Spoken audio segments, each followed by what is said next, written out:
It all started 2 years ago when I, Mike, 24 at the time, met Sarah. She was the kind of girl who lit up a room just by walking into it. Funny, smart, and drop-dead gorgeous. My best friend, Jason, 25, met her at the same time. We were both smitten. Jason, being Jason, made it clear he was going to try his luck with her. At first, I backed off. Brothers before, you know how it goes. But Sarah and I kept running into each other at parties, grabbing late-night drinks, and talking about everything from music to philosophy. It wasn't long before the chemistry between us became undeniable. One night, Jason and I were hanging out, just the two of us, when he confessed his feelings for her. "Man, Sarah is it for me," he said, looking more serious than I'd ever seen him. I stayed quiet, guilt gnawing at me. The truth was Sarah and I had already kissed. It happened after a party, late at night, when everyone else had passed out. She leaned in first, and I didn't stop her. I didn't want to. Things escalated from there. Sarah chose me, and Jason didn't take it well. Our friendship cooled, but didn't break, at least not at first. He put on a good face, pretending to be happy for us, but there was always this tension lurking beneath the surface. I should have known it was only a matter of time before it all blew up. But I didn't see this coming. Fast forward a year. Sarah and I had been together for about 11 months. Things were good, great even. We had our fights, sure, but we were solid. Jason and I had started hanging out again, though it wasn't like it used to be. He seemed over it, at least on the surface, and I was glad to have my friend back. One Friday night, Jason invited us to a party at his place. "It's going to be huge," he said, flashing his classic grin. "Kegs, music, the whole deal." Sarah was excited. She loved parties, and Jason knew how to throw a wild one. I wasn't as enthusiastic, but figured it'd be good for everyone to hang out and just enjoy the night. Looking back, I should have noticed something was off. Jason was overly friendly with Sarah, cracking jokes and making her laugh in ways that felt too familiar. He kept pouring her drinks, too, making sure her glass was never empty. I chalked it up to him being a good host and decided not to overthink it. The party was in full swing, and the house was packed. At some point, I lost track of Sarah. I assumed she was with some of her friends, dancing or chatting, so I didn't think much of it. Jason was nowhere to be found either, but again, it was his party. He was probably busy. It wasn't until I started looking for Sarah that the first pang of unease hit me. "Hey, have you seen Sarah?" I asked one of her friends near the kitchen. She shrugged, her face flushed from alcohol. "I think she went upstairs. Not sure, though." Something about the way she said it made my stomach twist. I pushed through the crowd and headed for the stairs, a knot forming in my chest. I didn't know what I was expecting to find, but the thought of Sarah and Jason had started to creep into my mind. Surely he wouldn't, right? I couldn't have been more wrong.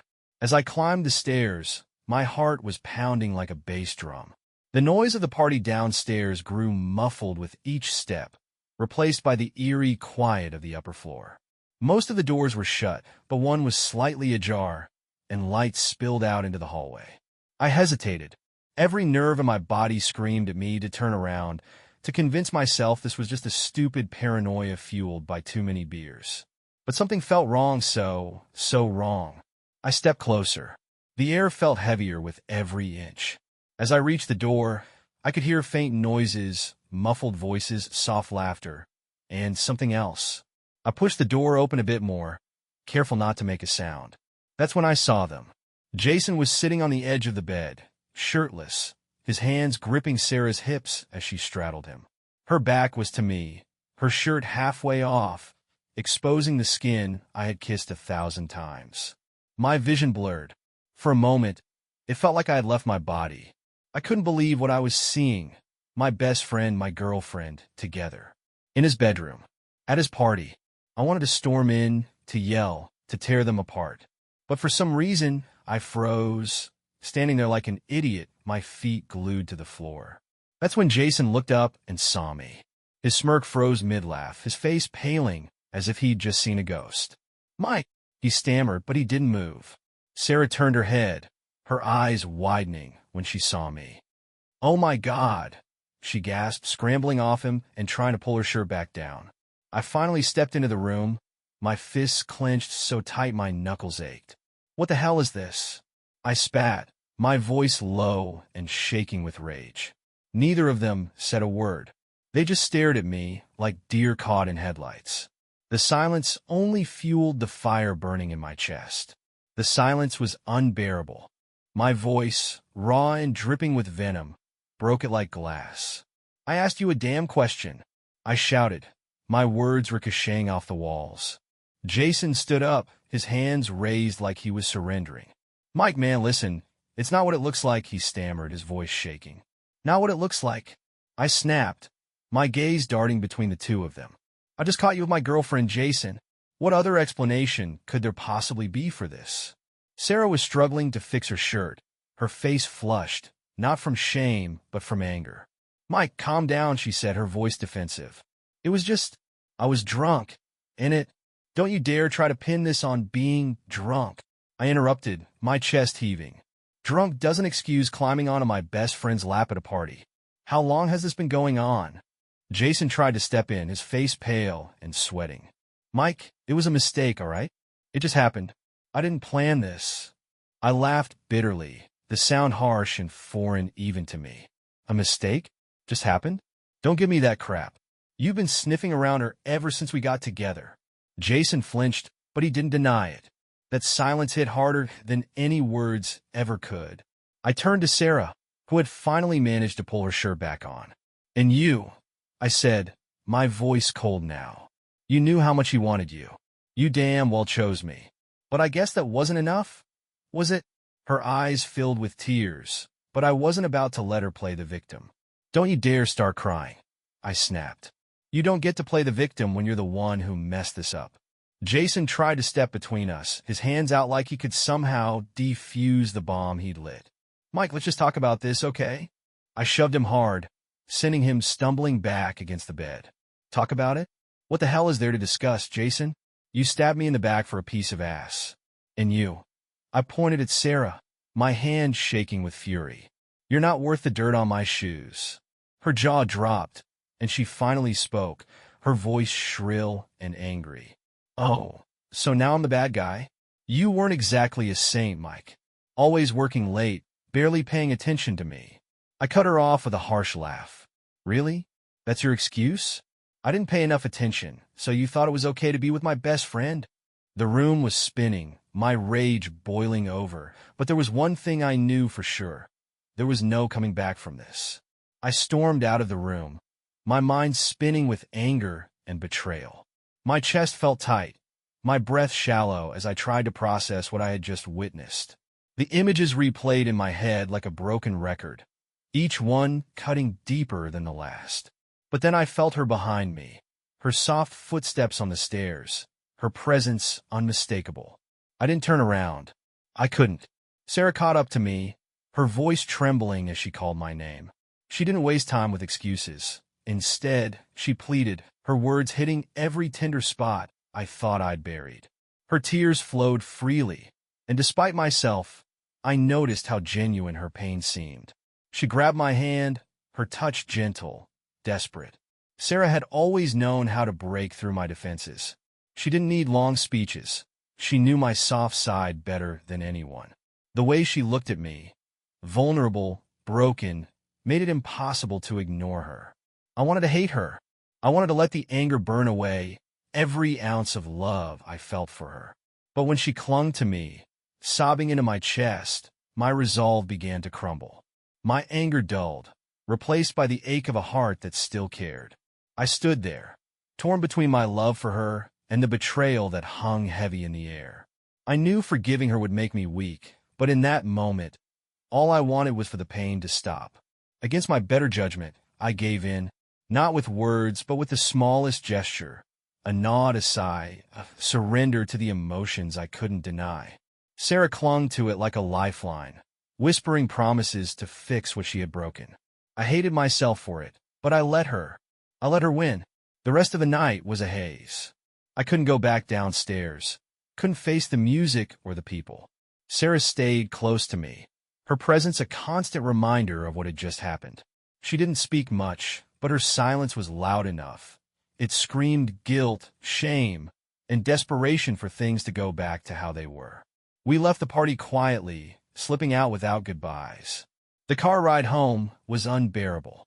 The weight of what I'd seen sat between us like a living thing. She glanced at me occasionally, her red, tear-streaked face full of regret, but I refused to meet her gaze. My hands gripped the steering wheel tightly, as if letting go would send me spiraling. At home, I sat on the edge of the bed, staring at the floor, numb and exhausted. She lingered near me, hesitant yet unyielding, like a shadow. Slowly, she knelt in front of me, her hands resting gently on my knees, her head bowed as if silently begging for forgiveness. Her vulnerability gnawed at me. Sarah had always known how to reach the parts of me I tried to protect, how to make me second-guess myself, even when I was drowning in anger. I stayed silent, the air between us thick with unspoken emotions. That night, I didn't push her away. I let her stay close, let her hold on to me like I was her lifeline. The betrayal festered in my chest, raw and unrelenting, but my love for her, stupid, stubborn, and reckless, refused to let her go. I hated myself for it, but I knew then that forgiveness wasn't just something I gave her. It was something she had taken, skillfully and effortlessly, knowing exactly how to pull me back into her orbit. The days that followed were a blur of uneasy silence and forced normalcy. Sarah stayed close, hovering around me like she was afraid I'd disappear if she gave me too much space. I didn't confront her again, not because I had forgotten, but because I didn't know how to. Every glance at her felt like a reminder of what I'd seen, a sharp knife twisting in my chest. Yet, she had this way of softening my anger. She was extra attentive, cooking meals she knew I loved, tidying up without being asked, slipping into bed beside me with hesitant touches that somehow calmed the storm inside me. Her tears had stopped by the second day, replaced by a quiet determination. She didn't beg for forgiveness anymore. She simply acted like someone trying to rebuild what she'd shattered. It was almost maddening. She knew how to navigate my emotions better than I did, and she used that to her advantage. Jason, on the other hand, was nowhere to be found. I ignored his calls and texts, each one more desperate than the last. He had tried to apologize that night at the party, but I wasn't ready to hear it then, and I sure as hell wasn't ready now. The dynamic between Sarah and me became a delicate dance. I couldn't fully let her back in, but I couldn't bring myself to push her out either. Every time I looked at her, I saw her betrayal. But I also saw the person I'd fallen for, the one who made me laugh, who knew my favorite songs, who once felt like my other half. It was a strange, painful limbo. I didn't trust her, but I couldn't stop loving her. And somehow, that made everything worse. For a while, it seemed like Sarah was genuinely trying to make things right. She was attentive, affectionate, and went out of her way to rebuild the trust she had destroyed. She deleted Jason's number in front of me, stopped going to parties without me, and made sure I knew where she was at all times. It was convincing, almost too convincing. I wanted to believe her, and for a while I did. But the cracks started to show. It began with small things. She'd take longer than usual to respond to texts, claiming she was busy at work or lost track of time. She started going out for coffee more often, always with vague explanations about who she was meeting. When I asked, she had answers, polished, logical, and just believable enough to quell my suspicions. But there were signs. Her phone, once left lying around freely, was now always within arm's reach, the screen perpetually locked. She'd excuse herself to another room to take certain calls, her voice hushed and clipped. If I asked about it, she'd brush it off, saying it was just work stuff or something equally mundane. Late one night, while she was in the shower, a notification popped up on her phone. I wasn't trying to snoop, but the message caught my eye. "Can't wait to see you again." My stomach dropped. The contact name was unfamiliar, just a generic Alex with no last name or photo. But I knew better. I confronted her as soon as she came out, towel wrapped around her, looking startled to see me holding her phone. "Who's Alex?" I asked, my voice cold but steady. She didn't miss a beat. "A coworker," she said, her tone calm, almost dismissive. "We've been working on a project together. That's probably about the meeting we had earlier."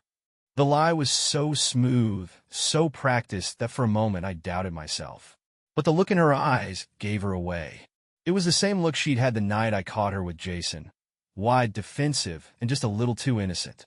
I let it go, telling myself I was imagining things. But deep down, I knew the truth. Sarah hadn't stopped. She'd just gotten better at hiding it. The love I still felt for her kept me tethered, but the doubt was growing, spreading like poison. Every kiss, every touch, every whispered, "I love you," felt tainted now, a cruel mockery of the trust we once had. And yet, I stayed. I stayed because I didn't know how to leave. Sarah's deception became an art form. She mastered the balance between closeness and distance, knowing exactly when to reassure me and when to deflect my questions. She would kiss me with the same passion as before, cook dinner, and sit with me on the couch like nothing had changed. But I could feel it, the growing gap between us, the hollow undercurrent beneath her smiles. The signs were there if I looked closely. Her excuses grew more elaborate, her stories always airtight, but somehow too perfect. She started going to yoga classes at odd hours, sometimes coming back freshly showered, claiming the studio had nice facilities. One night, she came home late, smelling faintly of cologne that wasn't mine. I didn't say anything. Part of me still clung to the hope that I was imagining things, that I was projecting my insecurities. But that faint scent lingered in the air long after she went to bed, and I stayed awake, staring at the ceiling, my mind racing. I began to notice other things. A second glass left on the coffee table when I wasn't home. A faint bruise on her neck that she tried to cover with makeup. Her explanations, always smooth and confident, left me feeling like the crazy one for even questioning her. I started paying more attention. She'd text someone late at night, the glow of her phone lighting up her face as she smiled at the screen. When I asked, she'd laugh and say it was one of her girlfriends, showing me harmless messages about weekend plans or memes. But I wasn't convinced. One weekend, when she said she was going to visit her sister, I decided to test her. I called her sister to casually ask how their time together was going. Her sister hesitated before replying, "Oh, Sarah isn't here. She said she was staying home with you this weekend." The knot in my stomach tightened. I thanked her and hung up, my hands shaking. That night, Sarah came home cheerful and relaxed, carrying a shopping bag she claimed was from a day out with her sister. I didn't confront her yet. I just watched her, my anger simmering under the surface, wondering how much longer I could keep pretending not to see what was right in front of me. The betrayal wasn't just about her actions anymore. It was the lies, the way she looked me in the eye and made me doubt my own instincts. And the worst part? I still couldn't bring myself to leave. My love for her had become a prison, and I was too deep inside to find my way out. It was supposed to be a surprise.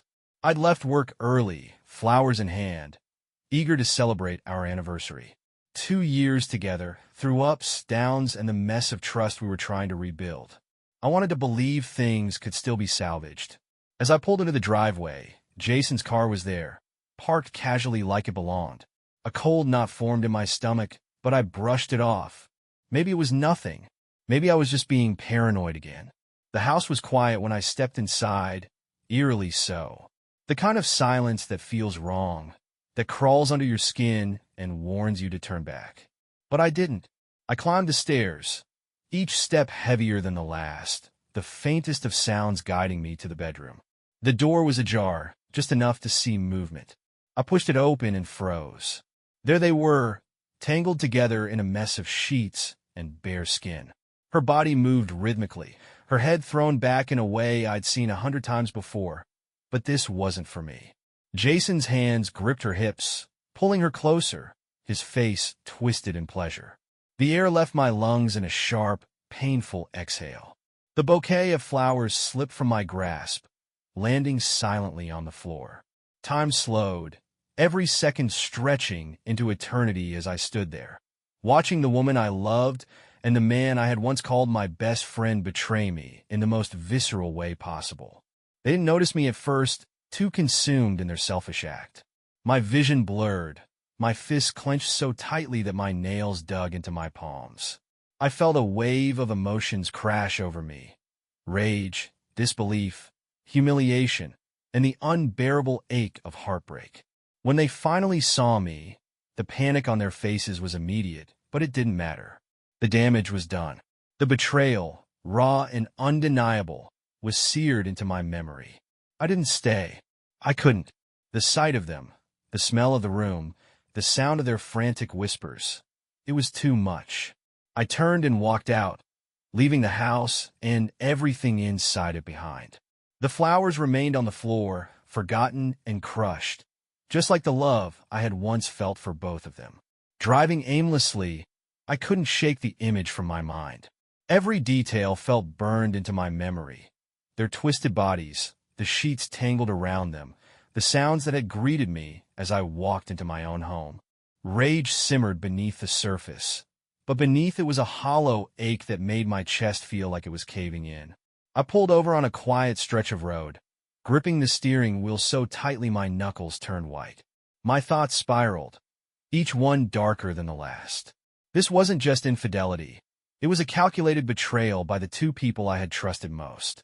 Jason, the man who had been like a brother to me, who had laughed with me, shared my struggles, and pretended to be happy for me when Sarah chose me. Had this been his plan all along? Had every friendly gesture, every fake smile, been a cover for his ultimate goal of taking what was mine? And Sarah, her tearful promises, her soft apologies, her calculated sweetness over the past few months, they were nothing but lies. Every touch, every kiss, every "I love you" she had whispered felt like a dagger in my back now. She hadn't stopped. She had just gotten better at hiding it, slipping back into his bed the moment she thought I wouldn't notice. The flowers were still in the passenger seat, their petals wilting under the heat. They felt like a cruel joke now, a symbol of my naivete. I grabbed them and hurled them out the window, watching as they scattered on the pavement behind me. The pain didn't ease.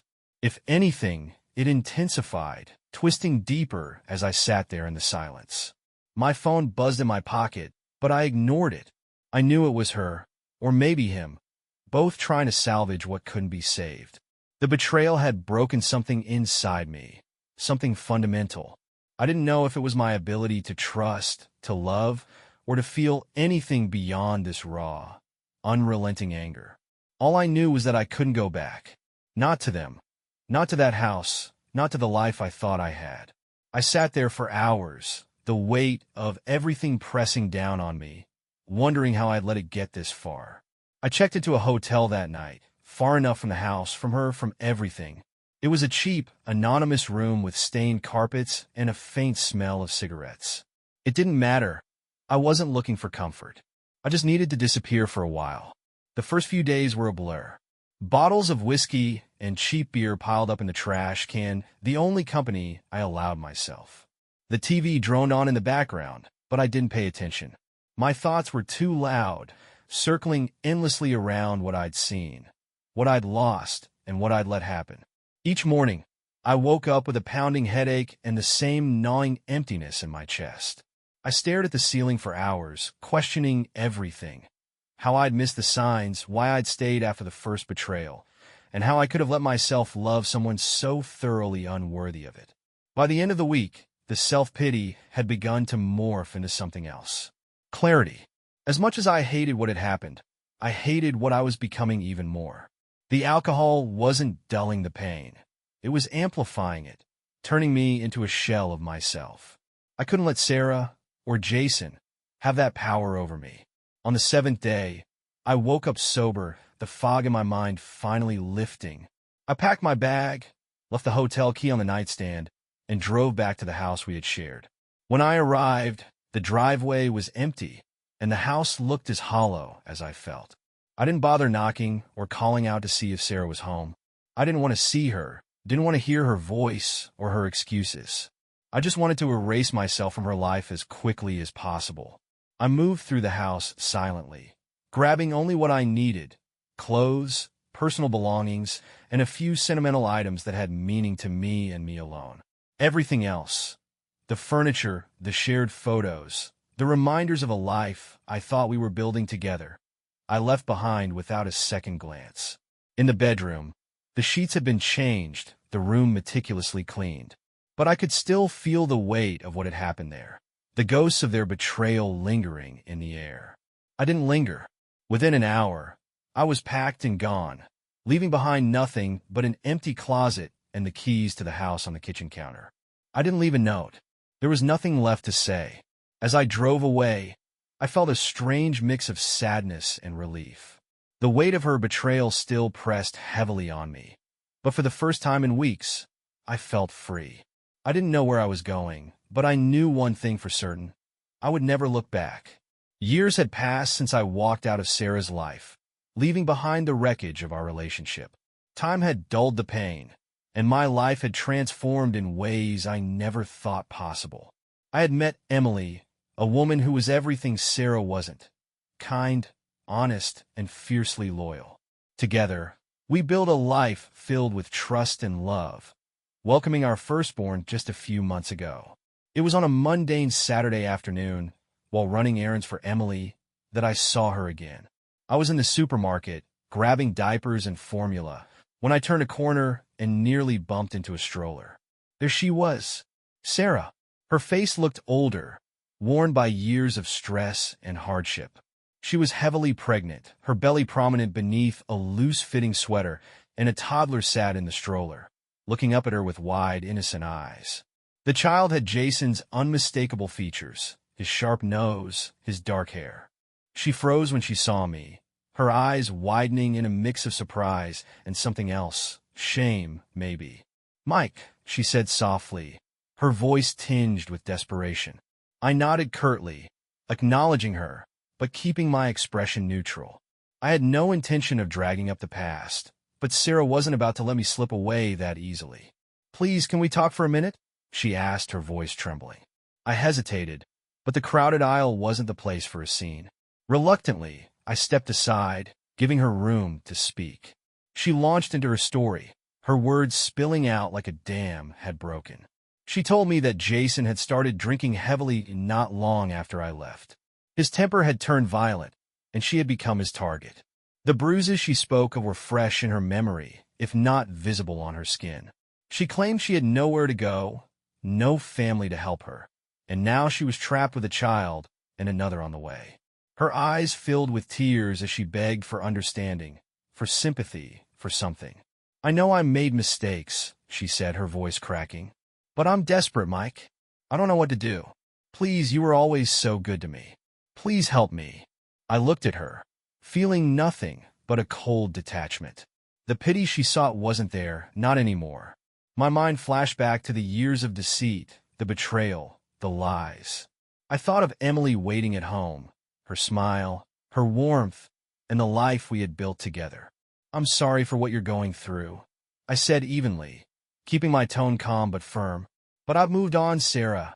I have a wife and a child now, a family I love more than anything. That's where my focus is, and that's where it's going to stay." Her face crumpled, her tears falling freely now, but I didn't let it sway me. I nodded again, a silent farewell, and walked away without looking back. As I pushed my cart through the store, I felt a deep sense of closure. The life I had with Sarah was a distant memory, a lesson learned. My future was with Emily, with the family we had created, and I wasn't about to let anything tarnish that. For the first time in years, I felt truly free. It's funny how time has a way of healing even the deepest wounds. Looking back now, the pain I felt during those years feels like a distant memory, a storm that has long since passed. After that chance encounter with Sarah in the supermarket, I never saw her or Jason again. I heard whispers through mutual acquaintances. Jason's drinking spiraled further, and Sarah eventually moved away to try to start over. But those details never interested me. Their lives were no longer my concern. I'd already closed that chapter and locked it away for good. My focus stayed where it belonged, on Emily, our growing family, and the life we were building together. Emily and I now have 3 beautiful children who fill our home with laughter and chaos. Our days are full of love, milestones, and the simple joys of raising a family. The scars from the past remain, faint and almost unnoticeable now, serving only as reminders of how far I've come. I no longer dwell on the betrayals or the heartbreak that once consumed me. Instead, I'm grateful for where those experiences led me, for the strength they gave me and the perspective to appreciate what I have now. Surrounded by my family, with Emily by my side, I am living out my best years. Birthdays, holidays, quiet nights, and busy mornings, they all blend into a life that feels complete and fulfilling. Sarah and Jason are ghosts of another life, and that's where they'll stay. I've moved on, grown stronger, and found the kind of happiness I didn't think was possible back then. This is my life now, and I wouldn't trade it for anything.